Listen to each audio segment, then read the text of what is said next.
Today we are reviewing the LEGO Millennium Falcon. And no, not the big one.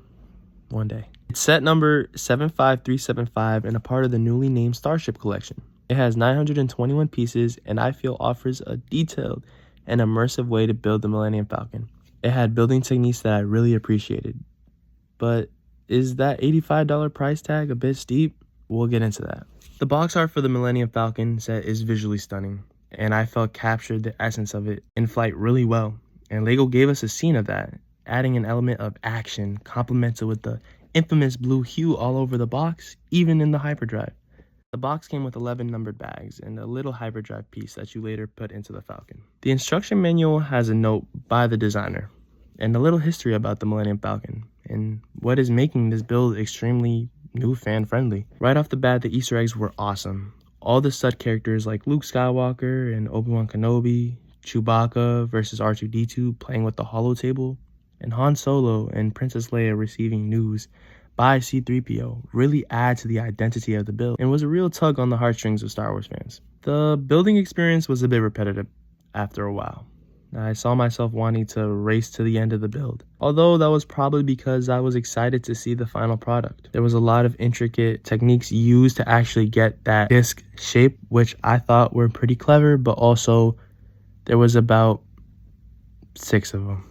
So it got a little bit tiring after a while. There were no stickers in this set, meaning it had all printed pieces. Yes, even that hidden holotable, which is probably why this set was $85. All in all, a pretty exciting yet static building experience. Now the detail. The level of detail in the set is impressive. When you look at past LEGO Falcons, and even the real one, you can tell the complexity that exists atop and around those builds that give it that spaceship vibe, and that definitely exists here. I thought the asymmetric use and mesh of everyday pieces, studs, and those printed pieces gave this build a sense of realism. Going on the sides, I was fascinated. For how simple the build actually is, the amount of features that we see alongside, like the printed airlock and that splash of blue and the black, complements the character of this set. The dish on top, along with the gun, helps bring life and functionality to it. The only thing that broke my immersion was the cockpit, and I felt needed more. As we go from this extremely detailed build to something a bit more stale, I felt was kind of contrasting. But the structure was phenomenal, and given LEGO's limits, I feel the build aced this part. The final downside I had was the price and lack of additional minifigures. Seeing how fan-friendly this set was, a minifigure like Han Solo or Chewbacca to really give that final ounce of identity would have made this set perfect. But we do have this 25th anniversary brick, which I think does add significance. All in all, I love this set and would definitely wait for it to go on sale later. $85 is a bit too steep. Now let's get to the fun part.